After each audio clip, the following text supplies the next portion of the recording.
using virtual reality to combat isolation in the aging space. This is MacVoices. Today's edition of MacVoices is supported by Truebill. Get control of your subscriptions at truebill.com/MacVoices. Welcome to MacVoices.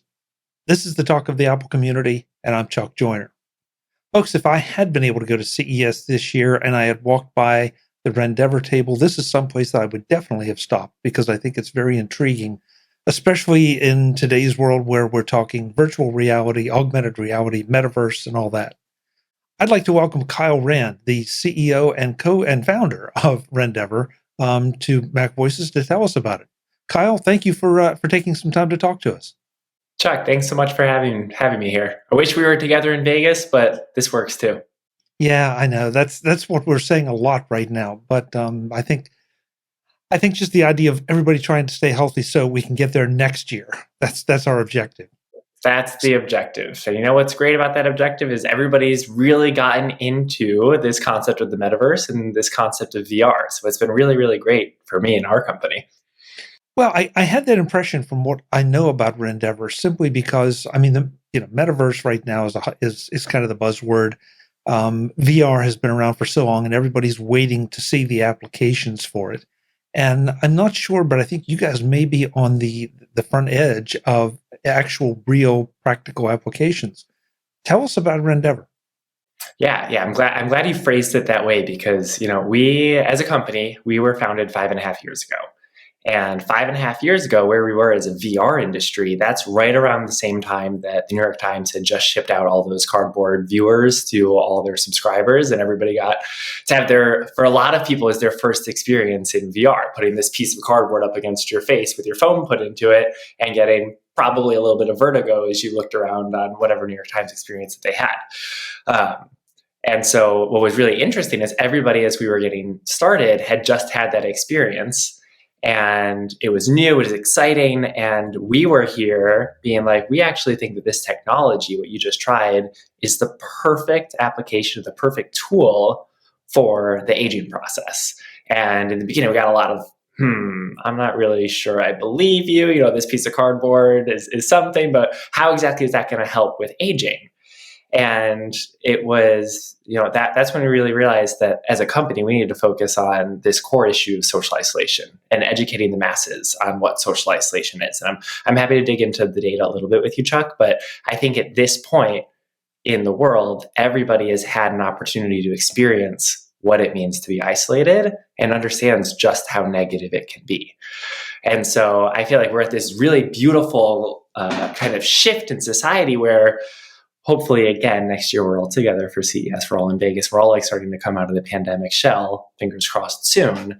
But what's beautiful is that now that we've all experienced isolation, we all have an opportunity to have a really deep, empathetic understanding of some of the dangers that can happen when someone becomes isolated. And when you look specifically at the aging demographic, prolonged social isolation leads to, the obvious things that many people have experienced: depression, anxiety. But within the aging population, it also leads to a really significant increase in risk of heart disease and risk of stroke, leads to a 50% increase in risk of dementia, immunosuppression, which is obviously terrible.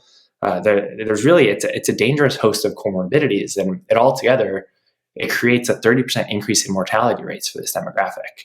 And so when you stop and think about it, like, we all understand how bad social isolation is, but it's actually leading to higher risks of death for our grandparents, and that's not okay. So what we see as VR and the biggest opportunity in this technology is it's this, amazing piece of hardware where you put that headset on, you can go anywhere in the world and you can do anything. And that means that you can open up the worlds of somebody who, for whatever reason, during their aging process, that their world is shrunk. And that just has created a myriad of opportunities, of excitement. And I'm really just excited about where VR is going and a lot of the impact that we've already had. Whenever there's this strange intersection of technology and aging, and that was one of the things I loved about going to past CESs, seeing the technology people trying to address some of those challenges. In some ways, some of the some of the things they were developing were pretty good. Some of them were like, you got to be kidding, right?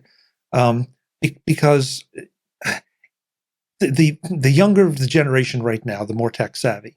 So when we start to move into the category that you would be addressing with aging, a lot of those folks are not tech savvy, and so there's a deep distrust. There's a concern over, oh my, I might break it, and then there's the I don't know anything about it and I don't want to touch it. And so I'm curious to see what kind of pushback you get when you try to approach someone that would be in the aging category and show them some of these things. Do they welcome them? Are they afraid of them? How's that playing out? So here, look, I've worked with seniors pretty much my whole life. I grew up volunteering in communities. I studied cognitive decline in the aging population, and I've been growing this company for the past 6 years, and we're very much at the intersection of cutting edge technology and the aging demographic. And here's what I've learned. It's that the reason this stereotype exists is it primarily comes down to the fact that if you introduce a product, it could be technology, it could be not technology. If you introduce a product to this demographic that has an entire lifetime worth of experience, knowledge, know-how, and whatever the approach to the interface, the user experience is, creates opportunity to get frustrated and to not automatically understand exactly how it works, you're creating an opportunity for them to immediately discard it. Right? For someone to say, you know what, no, I'm frustrated by this. I don't understand how it works. I don't like how it makes me feel that I don't know how it works. And that's really when you get people to push things away. So the approach that we took was we removed the interface from the end user. And VR, especially, again, 5.5 years ago, now it's a little bit more intuitive, and as hand tracking comes out, it's going to get more and more intuitive. But 5.5 years ago, it was clunky. It was just all around clunky. It was hard to get set up.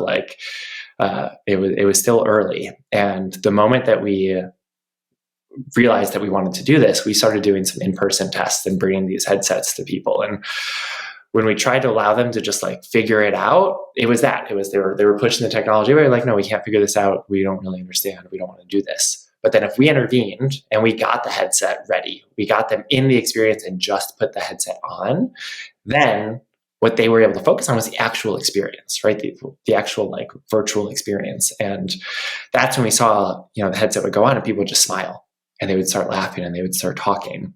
And by removing that interface, we removed the risk for frustration and we let them focus on what matters. And to me, that's really the magic. And that's the magic of how to introduce any new technology. It's just trying to figure out what is the most frictionless way.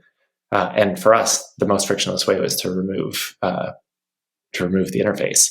And so what we did was we created a tablet controller where staff members or volunteers or family members, they had a tablet, touchscreen tablet, where they could go in and pretty much, if you know how to use a smartphone, you can launch a group VR session on Rendever, which is a pretty cool usability opportunity and success. That's really interesting. And please do not take this wrong, but I'm trying, I guess, to draw an analogy, but this sounds almost like a TV show where the individual is getting to experience what somebody else is directing them to or throwing at them, as opposed to what you and I probably would want to do. It's like, okay, I put on the VR headset and now I want to reach out and grab something and manipulate it. Is that a fair analogy? No, so it's a fair analogy, but it means that I'm not doing my job in educating you on exactly what the impact is. Okay, sorry about that. No, that's me. I need to do a better job. So we're actually really, really keen on making sure that people understand that VR isn't entertainment for this demographic. And that's not what we're doing, right? You don't cure social isolation by giving people more opportunities to ingest entertainment and ingest content. What we've done is we've created this platform in a way where we really focus on the experience. And for us, the experience needs to be social. So it's not just one person putting on a headset and then going and watching an hour of a 360 video or a set of 360 experiences, but rather every single experience is done and created and curated in a way in which it creates dialogue. And so with Rendever and with our senior living community partners, they'll bring people together. They'll have them sit, on couches next to each other, on chairs next to each other during the pandemic in their own rooms with voice communication turned on through their headsets.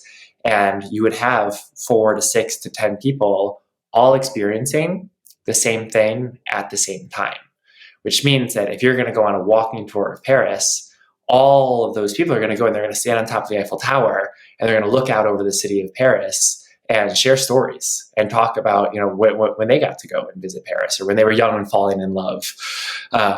And so it's everything that we do, every single experience is curated and it's crafted in a way that gets people to talk about it and emote and to connect. And one of the really key features for us is on that tablet application, right? If I'm a caregiver, I'm not just pressing play, but when the experience is happening, we have a conversational platform on top that gives the caregiver, gives the user, gives the senior living staff member a script and conversational prompts and dialogue prompts to get people to talk. So they're actually leading and prompting and promoting a conversation. So what we really say is that the power of VR here is that it's not something that's cool or unique or fun. Like, yes, it is all of those things, but more importantly, it's experiential. And because it's experiential and because people are doing it together, you're going to have people reacting to those experiences together. So you'll have people laugh together. You'll have people smile at the same time. You'll even have people reach out at the same time and, potentially accidentally clap hands or high five each other. Like I've seen that happen on a Mardi Gras parade experience. And what happens is those little micro moments of experience together cultivate an opportunity to build a bigger conversation and use that conversation to actually create a relationship. And it might sound super far-fetched, but we learned early on that really the magic of Rendever happens when the headset comes off and people have just had these set of experiences and they're sitting together, they continue to talk.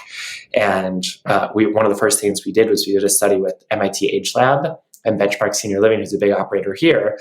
And we studied people doing daily group VR sessions using Rendever. And what we found is after just 2 weeks of daily group sessions, there were statistically significant decreases in depression scores and increases in multiple measures of social health. Most interestingly, people started to trust each other more, which when you think about what we're doing, we're here to create authentic relationships.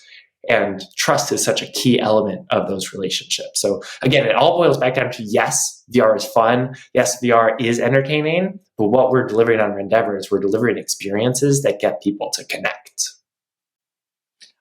First of all, I apologize if I probably didn't communicate it properly.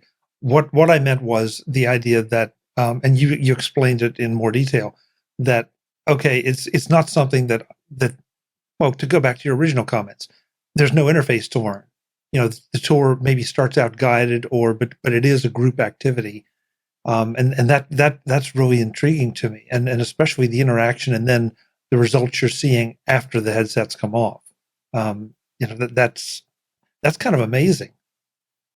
I know we were really excited by those early results. And that's led us to really, and this is important for the VR industry in general, is there's a lot of research that we can do in understanding what this technology does because it's so immersive. I think that there's the possibilities are endless, right? And that's why I think people get so excited about the metaverse right now. But it's been really important for us that we continue to study the impact of this technology on this demographic in particular. And we were actually just awarded a phase 2 clinical trial from the NIH, the National Institute on Aging, to really look at what happens when you empower this demographic to connect and build and share these experiences with their adult children.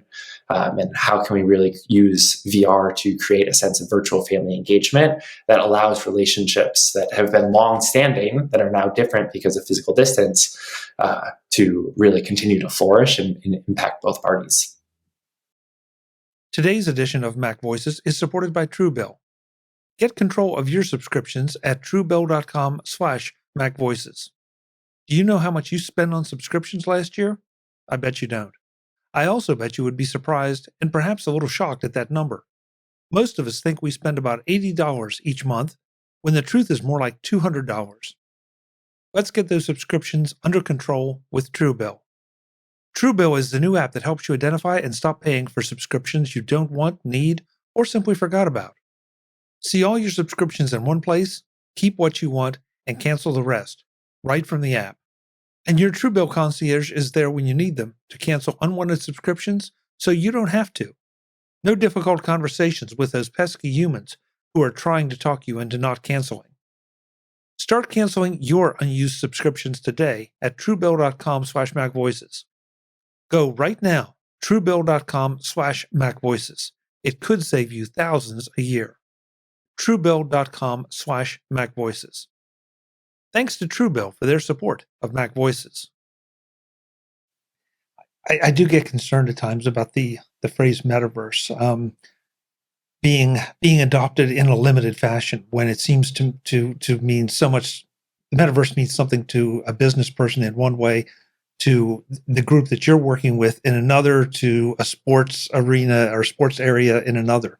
So, I think the more conversations like this we have to help better understand VR and its applications and whatever the metaverse is going to be or is, it definitely helps. Yeah, definitely. And I think the one thing that I like to really think about when I think about VR, and as I listen in on all these people who are relatively new to the field talking about the metaverse, I think the one thing that really shines for me, and I hope stays true as more and more people get involved, is what VR does is it just creates infinite possibility and infinite opportunity. And the opportunity to impact people and to change people's lives through opening the door using this technology and allowing them to experience a world that they otherwise couldn't. There's so much good that can be done with it. And so I hope that as this trend rises, we really focus on the opportunistic side. Yeah.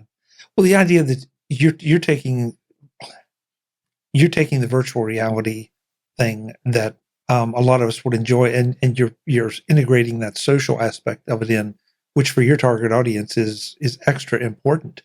I think that definitely takes away some of the fear, if you will, or maybe the potential rejection, because they're going to be doing it in a group, and hopefully they're doing it in a group with people they already know or at least are acquainted with.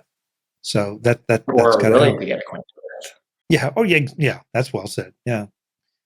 How are you deploying this? Is it done on an individual basis, or are you working with resident facilities, or how are you approaching that? Yeah, it's a great question. So we primarily work in enterprise settings. We work with senior living communities, we work with hospice organizations, we work with healthcare organizations, places where there is a point of care, there's a point of care delivery, and there's an opportunity to transition a little bit in how we think about the aging process shouldn't be 100% oriented towards healthcare. It should be oriented towards experience too. And so we work in those settings because there's huge opportunity to just kind of shift and lead there. And we found that, unfortunately, isolation rates are really, really high, even within senior living communities. And I think that ultimately goes down to the fact that prior to 5-10 years ago, there weren't a ton of technology companies that were focused on this industry, and we saw a huge opportunity to lead here and to lead within a mentality and a mindset that the aging process can and should be fun and should be experiential. And that's what we're doing, and we're doing it in a way that is also improving lives. So now we've got an idea of what you do. So what's new? What were you showing at? What would you have been showing at CES had we all been there? So I'm really excited. So we officially launched our newest platform, which is called Rendever Fit. So I was really excited to be there at CES because we've been doing demos on the down low, obviously, with senior living communities over the past year, and they are so fun. Like, getting people to try Rendever Fit for the first time is really, really fun. So I was really looking forward to getting the CES show floor, giving those same opportunities. But I guess it'll have to wait for next year. But so what Rendever Fit is it's kind of the next step evolution in our overall ecosystem approach to changing the way we age. Right. So we have our engagement platform that really creates all sorts of things. Like, we didn't even talk about the experiences and all the features. Like, we could spend hours just talking about what you can really do with Rendever. But as we think about kind of the future of aging, a big part of it is like there is a physical health element. And my mom, when she was working, was a physical therapist at within the senior living space. Like, I'll never forget being a kid and visiting her and like seeing the equipment that she used. And a lot of it really hasn't changed to today. And if you go into a senior living community nowadays, and you go and you find the physical fitness area, they're frequently deserted. And they're frequently deserted because they look like you're going to get therapy. And again, for us, the opportunity to age in a meaningful way can be fun and should be fun. And what VR does is it allows it to be fun and enables that. So we built a platform that utilizes the same technology that we're already using on the engagement side to create a sense of an opportunity for physical exercise that goes beyond just physical exercise, and it integrates cognitive stimulation. So you have cognitive tasks associated with every single module that we have, and it leverages the same social backbone that has driven our entire company over the past 5.5 years. So we're integrating these three kind of modalities of physical exercise, cognitive stimulation, and social engagement. And research shows that you put two of those things together and the results on both sides go up. So putting all three of them together is a really, really exciting opportunity. And as I said in the beginning, it's just fun to do. That's great. I mean, this is so important, and I think it's, from what I'm hearing and what I know of it, you probably have a better chance of success than most with the fact that you are addressing a real need, but you're addressing it in I think, a realistic way, and a holistic way, as opposed to a technological way. Mm-hmm. And in a human-driven way. I think that's really important. It's always been important, but increasingly so over the past 2 years. I think the human side of product development and the human side of company development is so incredibly important.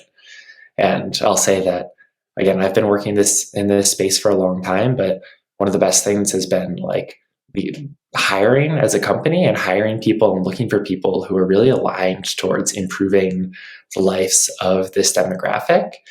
What's magical is that everybody is tied to the aging experience, whether or not it's through a personal relationship or even just the fact that we are all hopefully going to grow older. We all have some buy-in into what the aging process can and should look like. And having a team that's so aligned is just, it's incredible.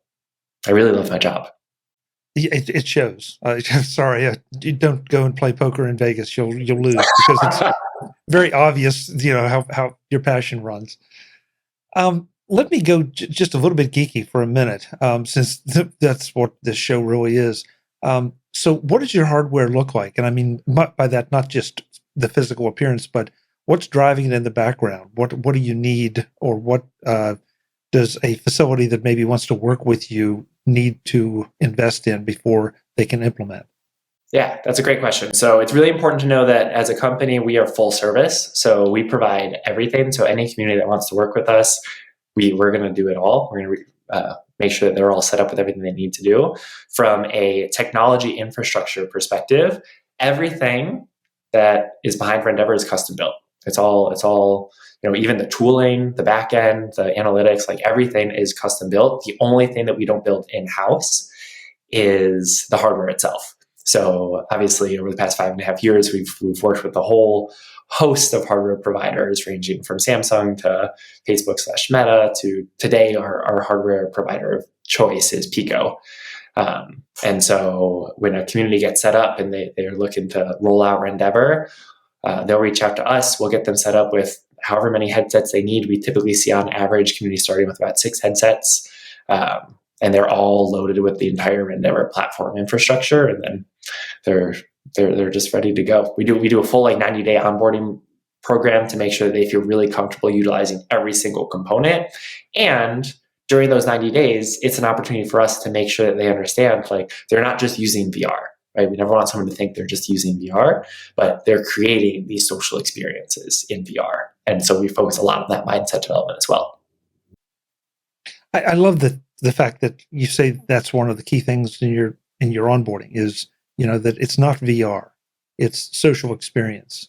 That's the way you get around that fear or concern of tech, by making it a social experience. And that's something that a lot of companies, a lot of us that are enthusiastic about technology could probably learn from you. That, stop talking about the megahertz and the terabytes and all that, and just talk about the experience. The experience and the impact, and how that aligns with the human and the purpose. Well said. Well said. The website where folks can go to learn more.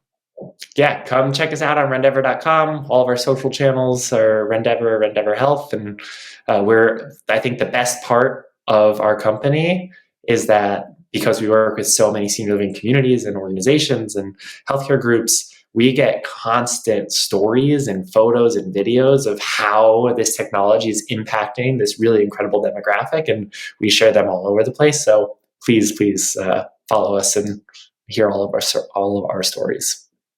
Excellent. Kyle, CEO and founder of Rendever, thank you so much for the time and the peek inside something that probably we're all going to end up doing one way or another at some point in our lives or another. I hope so. Thanks so much, Chuck. Thank you. Folks, I'm Chuck Joyner. This is MacVoices. If you have an aging parent or someone aging in your family, this might be something you want to take a good hard look at. And definitely if you have a family member in a facility of some kind, maybe you want to show this interview to that facility. Maybe we can get them involved. Until the next time, and as always, thanks for watching. Visit MacVoices.com for show notes and to connect with Chuck on social media. Get involved in our Facebook group or like our Facebook page, and get more out of your Apple tech with MacVoices Magazine, free on Flipboard and on the web. And if you find value in it all, consider supporting us through either our Patreon campaign at patreon.com/MacVoices or by making a one-time donation via the PayPal link on our front page and in the show notes of each episode. You will join these fine people who help bring you MacVoices.